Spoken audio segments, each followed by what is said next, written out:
Stop, you haven't subscribed to the channel yet. Subscribe now, we have new stories every day. Now let's go. Jake had suffered from migraines his entire life, and sometimes they became debilitating. His last attack was more than a year ago, and he was grateful for every day without a migraine. If you've never had a severe migraine, it can be hard to explain. But I assure you that prolonged pain and suffering can make you wish for death. You just want the world to end and let you die in peace. A migraine of that level was rare for Jake, but he knew that when it started, he needed to pay attention to his body and rest, as he had learned over his 35 years. Despite being a large, muscular man, something as simple as a migraine could incapacitate him. It was Wednesday morning when he recognized the early signs: double vision, dizziness, and a slight throbbing in his head. He knew he couldn't risk driving, so he ordered a taxi to get home. He told his secretary to cancel his meetings for the day and that he would inform her later if he would be coming to the office tomorrow. These headaches could last a week, and he didn't want to take any chances. He returned home, took 2 pills, grabbed an ice pack, and headed straight to the living room, which was next to their large master bedroom. In the corner, he had a chair he used for such rare occasions. He could place the ice pack on his head, close his eyes to block out the light, and simply try to meditate mindlessly. He felt the pain intensify, placed the ice pack on his head, closed his eyes, and tried to relax. Turning off the light in the living room and drawing the curtains, he sat there for about 2 hours. It seemed that this migraine would not be as severe as he had feared. If he was lucky, he might be able to function in a couple of hours. He heard some sounds downstairs and assumed it was his wife, with whom he had lived for 10 years, and decided to stay seated as he wasn't ready for a conversation. Linda was familiar with his condition and had learned to leave him alone until his attack passed. She always tried to be quiet and let him rest when she knew he was home.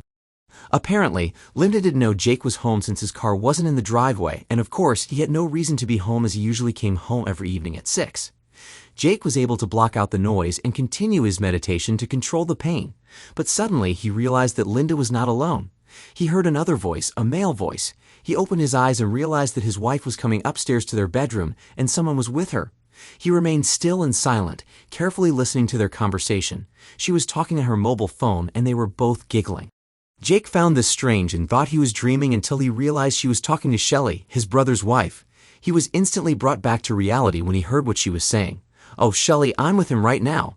Thank you for setting up this date, and I hope you're right about his size. I just hope it doesn't hurt as much as it did for you last week. He said he would call you tomorrow to set up another date. I'll give you a full report later. I have to go. Thanks again." The pain in Jake's heart suddenly became stronger than his migraine. He didn't know what he was going to do and realized that they had no idea he was there. The living room was adjacent to the bedroom, and the chair he was sitting in was out of sight. He had a front row seat completely hidden from the participants. As he sat there, his blood boiled, which did nothing to ease his headache. He felt nauseous from both the migraine and the unfolding events. His heart was breaking, and tears welled up in his eyes as he realized that the woman he loved and cherished had just torn their marriage apart. Completely silent, he sat and listened as pants fell to the floor, and this guy declared how beautiful his sexy wife's breasts were. Jake was falling into a black hole from which there was no escape. He heard them lie down on the bed and then listened as his wife told this guy, Blake, how big he was and how she wasn't used to handling something so large, wondering if he would fit. His anger grew as he heard his soon-to-be ex-wife pleasuring Blake with an enthusiasm he hadn't seen in years. In fact, she hadn't pleasured Jake in years, often complaining that she didn't enjoy doing it with him. Using all his willpower to restrain himself, he waited for the right moment to enter their world, and he didn't have to wait long. Giving them a few minutes to enjoy each other, he realized it was time to say hello. Suppressing his pain and anger, he stood up and mustered the strength to face the 2 lovers in the marital bed. He didn't really need to be quiet, as the lovers were making quite a noise enjoying each other. Linda was looking into Blake's eyes, begging him to do it harder, when she caught sight of Jake standing right next to her at the moment she was betraying him in her bed. "Shit! Honey, what are you doing here?" "I can explain," she screamed, trying to push Blake off her. Blake ignored her protests and, using his full weight, continued what he was doing while she looked pleadingly into Jake's eyes, shouting at Blake to stop. It was too late. The pain in his head and heart was too intense. Jake walked to his nightstand, took out a loaded Glock G45, and shot Blake straight in the left temple. He immediately collapsed onto Linda, who lay in shock with Blake's body on top of her. With tears in his eyes, Jake looked at Linda and said, "I love you with all my heart, and you took away everything I cherished. My heart is broken." He fired the next bullet into her head and watched as the life drained from her body. The two lifeless lovers now lay together on the stained sheets. Jake picked up the phone and called his brother Robbie. He spoke in a terrifyingly calm voice for someone who had just committed a double murder. Robbie answered and said, "Hey bro, how's it going?" Robbie listened carefully. "I just caught Linda in bed with this guy Blake, who I think is the new tennis instructor. I heard her talking to Shelley before I walked in on them in my bed. From what I heard, I think Shelley might be involved with him too. You might want to keep an eye on her." "Robbie, stop talking and listen to me. I just killed them both in our bed. I'm not joking. I don't want you to go through what I just went through, so find out if she's cheating on you. Between these migraines and this betrayal, I can't take it anymore. I want you to know that I love you and I'm sorry. Goodbye, Robbie," and the phone went silent.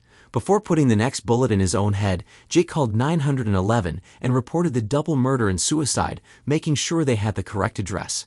They found Jake in the migraine chair, holding the gun, his head resting against the nearby wall. It was a horrific scene when Robbie arrived 20 minutes later. A year later. "I am Robbie, and Jake was my older brother. This happened a year ago. It was the worst day of my life, and it profoundly changed my world. Losing my older brother because of his unfaithful wife was hard for everyone, especially for me. He was my best friend, and I loved him dearly. When everyone learned that Linda had an affair in their own home and caused the murders and suicide, she became a hated figure in this close-knit community. I was still struggling with my anger and depression over my brother's death. I never told Shelley what Jake had said and decided to keep a close watch on my wife. After hearing what Jake said shortly before his suicide, I became paranoid and hired a top-notch security company to install all kinds of monitoring devices and software.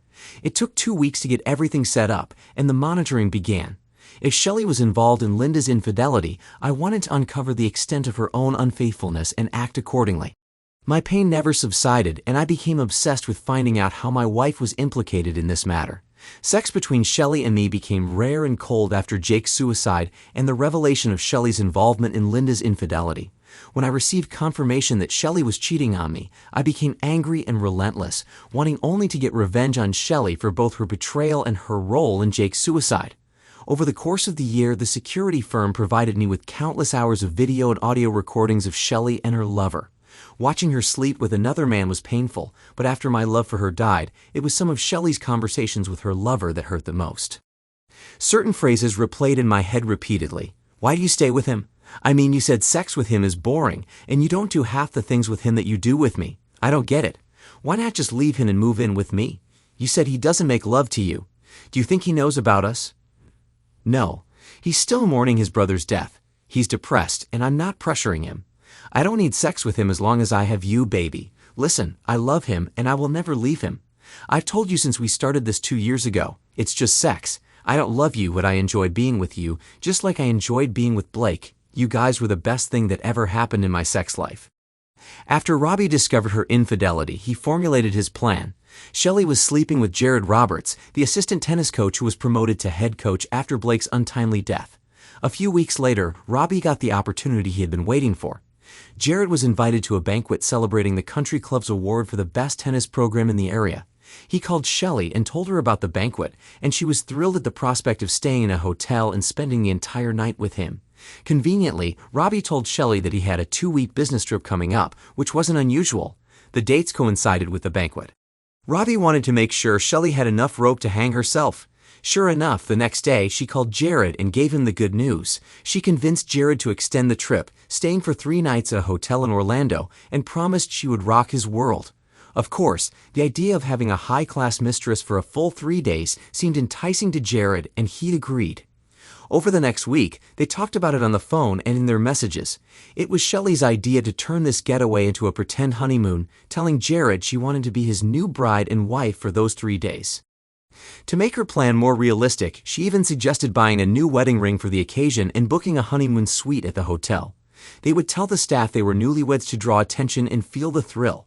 She even told Jared that she wished it were real and that he was truly her husband. Reading all these texts enraged Robbie and fueled his desire for revenge. He was going to enjoy watching her face when she saw everything she loved crumble. Shelley spent all her time working out at the gym. She even waxed herself a week before Robbie's departure. She planned to surprise her husband by telling him she did it for him to spice things up. But of course, she did it for her upcoming honeymoon. Robbie was not impressed and wanted nothing to do with his cheating, soon-to-be ex-wife. She was planning to spend 3 days with Jared as his wife in a pretend honeymoon. This would be her first extended time alone with another man since she got married 10 years ago. She and Jared thought it would be romantic. She bought several sexy outfits, bikinis, and lingerie for their rendezvous and planned everything out. Robbie was stunned and envious of the effort she was putting into this guy. The love he once felt for her had now vanished. The sense of such a deep betrayal drained him of the last bit of affection he had left. It was all over, and it was time for Shelley to feel the pain. On the way to the hotel, Robbie called Shelley but only got her voicemail. He left her a message, saying that he loved her and would see her in 10 days. Shelley called him back an hour later to make sure he didn't suspect anything. She had to finish pleasuring Jared for the 3rd time that day before she called Robbie. She told him that she loved him and that the kids were at their friend's house. She said she would order pizza when the kids got home and that they would watch movies all night. She expressed how much she missed him. She said goodbye and told him she loved him more than anything and couldn't wait for him to come home. Robbie felt like throwing up. He simply couldn't believe how easily she lied to him. He arrived at the hotel and handed his car to the valet. Robbie asked the concierge if Mr. and Mrs. Roberts had checked in earlier. His anger intensified when the concierge confirmed that the newlyweds Mr. and Mrs. Roberts had checked into their honeymoon suite the previous day. He contacted the hotel's restaurants to find out if they had reservations for the evening. Sure enough, the main restaurant confirmed their reservation for 6 p.m. that evening for Mr. and Mrs. Roberts. Strategically choosing the best spot to observe, Robbie closely watched the couple throughout their dinner, remaining unnoticed. When they were both leaving, he had already positioned himself near the entrance. The plan was to make it look like he was entering the restaurant at the same time they were leaving. He saw the newlyweds holding hands after they had paid the bill and were about to leave. The timing was perfect. He positioned himself just as they were exiting. He deliberately turned the corner to bump into them at that exact moment. Robbie collided with Shelley's companion, almost knocking him over, and everyone turned to look. They both stumbled slightly and regained their balance. Smiling, Robbie stepped back and spoke to him. "Oh, I'm so sorry, excuse me." Then he noticed Shelley and stood there with his mouth open, feigning shock and surprise. She stood there in her sexy dress, wishing she could run and hide. Her worst fear had come true. She froze with wide eyes, completely stunned. "Caught. Shelley, is that you? What are you doing here?" Robbie said with a rehearsed expression of disbelief. Jared took a few minutes to understand who he was and what was happening. Robbie then stepped back and looked at his wife as if he was shocked by her appearance. He couldn't believe how she looked. She was wearing a very short dress with a deep neckline and no bra, nylon stockings, CFM pumps, along with glamorous makeup and hair. "Wow, that's quite an outfit, Shelley. I've never seen you look so sexy. And who is this? I'm confused, Shelley." Shelley realized she was caught and tried to think of something to say, but she just stood there with her mouth open. She attempted to compose herself and said, "Robbie, what are you doing here? You're supposed to be in Jacksonville." "Well, plans change. You know how it is with my job. But what the hell is going on here? You're dressed like a mistress in a sexy dress with some guy. Let's go to the lobby and talk," Robbie nearly shouted, grabbing her by the arm. Once in the lobby, Robbie spoke again. "When we talked earlier, you said you were staying home with the kids. What are you doing here, and who are you on a date with?" "Robbie, it's not what you think." "It's not what I think. It's not what I think," he repeated twice in a stunned voice, looking at her hand and then into her eyes. "Where are your wedding rings? Holy crap, have you been cheating on me?" She looked at her ring finger, where the large diamond ring was missing and replaced by a thin gold band that her lover had given her for their pretend honeymoon weekend. She wanted to run and hide, but there was nowhere to go. "Robbie, I love you." "This means nothing." "What means nothing?" "That you're not wearing your wedding ring." "Why are you wearing another gold ring?" "Look at how you're dressed. You've never dressed like this for me. You left town with some guy, wearing a new gold ring instead of your wedding ring. Are you leaving me for him? Is that it? You say it's not what I think, but it sure looks like something is going on here." He continued to apply pressure, enjoying every second of her confusion. Robbie turned to the tennis player and asked in a strong voice, "Why don't you tell me what's going on?" Shelley looked at Jared in fear, not knowing what he would say. "Dude, relax. Like your wife said, nothing's going on. There's an awards banquet at the hotel, and she was kind enough to accompany me to support your country club. She's just doing me a favor. Everything's fine, man." Now with a wide smile, Robbie struggled not to laugh at this idiot. "Oh, I see. So she's just being nice, and she's here simply as your date for the ceremony. Let me ask you something. Are you staying in the same room here at the hotel? And don't lie because I want to check both rooms before I leave." They both looked at the floor, saying nothing. Shelley spoke first. "Sweetheart, I love you. Please don't be upset. It was just supposed to be a few days, and no one would have known." So you're here with him for a few days, staying in the same room, having sex, not wearing my wedding rings, but only a new gold ring. Oh my God, are you pretending to be his wife here? Are you on a honeymoon? Already knowing the answer and feigning shock, Robbie didn't relent. Honey, it's not what you think, she said, trying to convince him that her infidelity could be explained. With mock-rising anger, Robbie loudly demanded, answer the damn question. I'll go to the front desk and get the answers, so you better start talking. Are you staying in the same room? Answer me. Yes, she said, tears streaming down her face. Are you having sex? And remember, I'm not an idiot. Yes, Shelley sobbed. Here's the main question. Are you pretending to be his wife? Crying, she said, it's not what you think, baby. Answer the damn question. Did you check into this hotel as Mr. and Mrs. Roberts? In a tearful and embarrassed voice, she said, yes. All right, I get it. I'll leave you and your new husband alone. I'm going home and will contact a lawyer in the morning. We're done, Shelley. You threw away my love, our marriage, and our life together, all for a fling with this tennis-playing jerk. Shelley, in a state of hysteria, pleaded with him, please try to understand. It was supposed to last just a few days, and I needed it. It's just sex. I don't love him. I only love you. Robbie, unmoved by her tears, continued, and that's it? I'm supposed to be okay with you sleeping with another man for a few days, so you can have a bit of fun. Shelley was now in hysterics, sobbing into her hands. She realized what she had done and knew she had no valid excuse. All she could do was beg him to understand her need for sex with someone else. Robbie, I'm so sorry. I was stupid. I didn't think. I love you. It was just about sex. I know it sounds bad, but we can get through this. Silence filled the air as Robbie stared at her with a cold expression. The tennis guy started to get annoyed and impatient, finally speaking up. Hey man, back off a bit. Can't you see how upset she is? Robbie turned to Jared and gave him a death stare. Shut up, asshole, and get out of my sight. Leave me and my real wife alone. You've already destroyed our marriage. Isn't that enough for today? Jared stood up, put his hand on Shelley's shoulder and said, I'll be in our room, baby. Come up when you're done. She angrily pushed his hand away, not wanting anything to do with him at that moment. Robbie laughed at this. Suddenly, she no longer wanted to be with her lover, and he relished the whole scene. Robbie continued to mock Shelley while she sat there, sobbing. Don't be so rude to your new husband. I must be ruining your honeymoon, right? We both know you want this and that you don't want to be with me anymore. We both know you don't love me. Otherwise, you wouldn't have cheated and shown me such disrespect. Jared left, and they were alone. Please stay with me, she said with pleading eyes. Tell me how long have you been with him? She lied again, saying it was the first time they were together. Robbie was stunned at how easily she could lie to him. Shelley, did you ever disrespect me in your conversations with him? You know, talk badly about me or criticize me when you were together or during sex. She lied again. No, baby. I would never do that. I love you so much. You mean everything to me. You have to believe me. Let's just leave, go home right now, and be together. Robbie took out his phone and turned off the audio recording. Then he started playing a playlist of their conversations recorded over the last 6 months. First of all, I know you've been cheating on me for the past 2 years. Secondly, can you explain this to me? The sound was loud and clear. Audio clip 1, don't worry about him. He has no idea. Audio clip 2, I hate having sex with him. He's so boring in bed. Audio clip 3, I'm not leaving him. I love him, but not for sex. Audio clip 4, I stay with him because he's a good provider and father. I'll never let him go. Audio clip 5, baby, you're 10 times better in bed than my loser husband. Audio clip 6, I love your size and how you turn me on. Audio clip 7, I belong to you, not him. Audio clip 8, on our honeymoon, I want you to do whatever you want. He'll never have that. There were over 50 audio files, each mocking her husband and degrading their marriage. Your contempt for me was beyond anything I could have ever imagined. Your comments were far more than just sexual play. They were hurtful and disrespectful.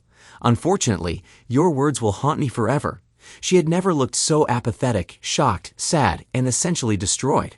And it was satisfying to see her realize that she had ruined their marriage and that nothing would ever be the same for her. Shelley, this is why it's over between us. I can't take your lies anymore. I know you've been cheating and sleeping with other men for at least the past 2 years. What you don't know is that Jake called me the night he shot his wife and your former lover. He heard you talking to Linda on the phone about how much you liked Blake's size. I knew about your infidelity, your lies, and your lack of respect for me. I wanted to see how far you'd go, and you never slowed down. Through your actions and comments, you made it clear that to you, I was just a good provider and a father to the kids. You can stop this charade and your lies because I have recordings of all your calls and messages. I know how you feel about me, our sex life, and what a bad lover I am. You see, I know all of it, and soon everyone else will too, unless you do what I say. You corrupted my brother's wife, helped her become as vile as you are, and you bear some responsibility for that tragic day. You encouraged her to be with Blake. You even set up their date. Because of your actions and deceit, both she and my brother are dead. I'm so sorry. I'm so sorry. Please forgive me, she said, holding her head in her hands and sobbing uncontrollably. I'm sure you wondered why I showed up here tonight. It wasn't an accident. I knew about your plans for this week. What you planned was so unbelievable that I just had to see it with my own eyes. I even knew about your plans to play the role of husband and wife on this trip and to erase me from your life. I have to admit it was painful to hear, and it hurt more than you can imagine. Shelley continued to cry. You broke your vows, destroyed our marriage, and disrespected our children. What's worse, you were involved in the affair and the death of my sister-in-law and brother. There's no coming back from this. I don't want you coming back home after your honeymoon weekend is over. I think you should stay at your mother's house. You better tell them what you did, because if they call me and ask why we broke up, I will tell them the truth and share everything I know. Robbie waited a long time before continuing, allowing everything he had said to sink in. I will be reasonable, but you will sign the divorce papers without contesting the agreement. If you fight me, I will show all the videos and audios I have to everyone, including your parents. The kids are old enough to decide who they want to live with, and after we explain your infidelity, lies, and deceit, I am sure they will choose to live with me. Shelley, what's truly sad about all this is that I love you with all my heart and wanted to spend the rest of my life with you. When Jake told me about you, I didn't believe it. I didn't want to believe it, but I learned the terrible truth, and my heart was broken. You will have to live with that guilt and loss of love forever. We will never be together again. Robbie stood up, left Shelley sobbing, and drove home. I never came to terms with my brother's death. Avenging my wife didn't bring peace. 5 years later, I met a woman in a cafe, and we became close friends. I never remarried because I could never trust another woman the way I once did. We dated for a few years and remained friends. Shelley had a nervous breakdown and was hospitalized for a year after the divorce was finalized. She was never invited back to the town where people knew about her involvement in Jake and Linda's deaths and her betrayal of her family. She lost custody of the kids and saw them only once every day. Thanks to everyone who took the time to listen to today's stories. If you enjoyed it, please consider liking and subscribing if you haven't already. Feel free to share your thoughts on the events in the comments below. Take care.